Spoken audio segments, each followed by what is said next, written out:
इसी तरह हम सबको भी ये आदत बनानी चाहिए कि डॉक्टर से सवालात करें, मरीज़ की तशखीस का पूछें, टेस्ट क्यों करवा रहे हैं वजह पूछें, बहुत ज़्यादा महंगी मेडिसिन या इंटरवेंशन करवाने की सूरत में बेहतरी के क्या चांसेस हैं, ये सब पूछें और फिर अपने मारूजी हालात को सामने रख कर फैसला करें।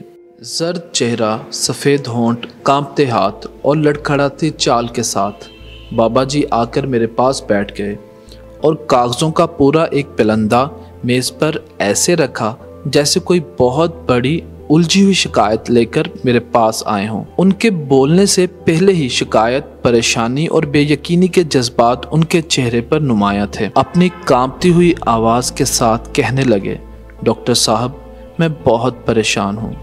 इससे पहले कि मैं वजह पूछता, उनके साथ मौजूद उनके बेटे ने बग़ैर रुके कहानी बयान करना शुरू की। डॉक्टर साहब, हम इलाके के हर अच्छे डॉक्टर को चेक करवा चुके हैं और उनके हुक्म के मुताबिक हर टेस्ट करवा चुके हैं, लेकिन हमें अभी तक सब डॉक्टर्स यही कह रहे हैं कि आपके बाबा की बीमारी की वजह मालूम नहीं हो सकी और इस चक्कर में हम कंगाल हो चुके हैं। टेबल पर पड़ा कागजों का अंबार उनकी सदाकत की गवाही दे रहा था। बाबा जी का जिगर बुरी तरह से मुतासिर था और इसकी वजह से तिली बड़ी हुई थी और पेट में पानी था। आमतौर पर यह मसला हेपाटाइटिस की वजह से होता है, लेकिन उनके हेपाटाइटिस के टेस्ट नॉर्मल थे और जो टेस्ट वो लेकर आए थे उन सब का मकसद ये जानना था कि जिगर मुतासिर क्यों हुआ है। अब मेरे दिमाग में सोचों का एक अंबार था। ये सोचें हमदर्दी, परेशानी और संगदली का मातम करने के जज्बात का मजमुआ थी। अपना मुकदमा बयान करने से पहले एक बात समझें, कुछ बीमारियां ऐसी हैं कि जब इनकी पेचीदगियां शुरू हो जाएं तो फिर चाहे हम बीमारी का इलाज भी कर लें, वो पेचीदगियां जानलेवा होती हैं। और साफ अंदाज में कहूँ तो जब जिगर की खराबी की वजह से पेट में पानी डल जाए तो वो अद्वियात से ठीक होने वाली स्टेज से गुजर चुका होता है और इस स्टेज पर वाहिद इलाज आमतौर पर नया जिगर लगवाना यानी लीवर ट्रांसप्लांट होता है।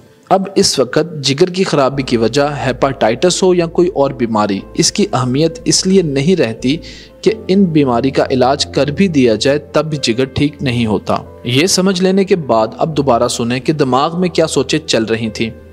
ये सोच रहा था कि बाबा जी की बीमारी इस कदर बढ़ चुकी है कि इसकी वजह का इलाज कर भी दें तो ये ठीक नहीं होगी। तो जब ये हालत हो चुकी है तो इतने ज़्यादा और बार बार एक ही टेस्ट मुख्तलिफ लेबॉर्ट्री से करवाने का क्या मकसद है? क्या हम मरीज़ को सिर्फ एक सब्जेक्ट के तौर पर डील करते हैं? क्या हम भूल चुके हैं कि महंगाई ने अवाम की कमर तोड़ दी है?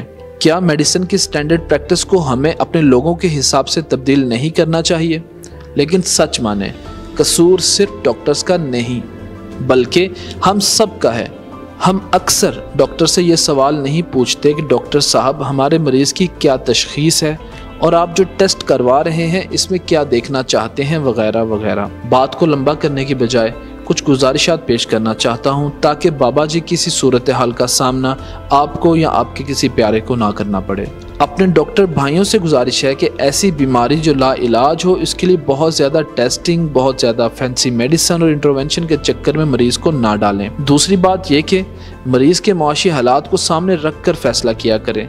मिसाल के तौर पर एक बीमारी है और उसके इलाज पर 5 से 10 लाख का खर्चा आएगा और मरीज़ को किताबों के मुताबिक 1 माह ज़िंदगी और मिल जाएगी, तो ऐसा इलाज लोगों को एडवाइस ना करें क्योंकि मरीज़ तो अल्लाह के पास चला जाएगा लेकिन कई सालों तक लवाहिकीन वो कर्ज उतारते रहेंगे।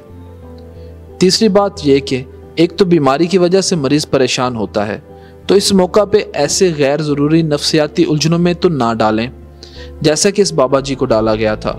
पेट में पानी की वजह नहीं पता, हालांकि वजह पता चल भी जाए तो कोई फ़ायदा नहीं।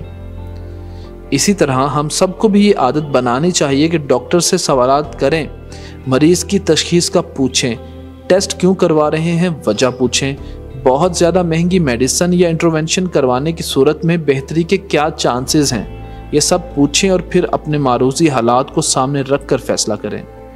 इस तहरीर का मकसद ना तो तनकीद है और ना ही तनकीस, बल्कि इस्लाह अहवाल मकसूद है।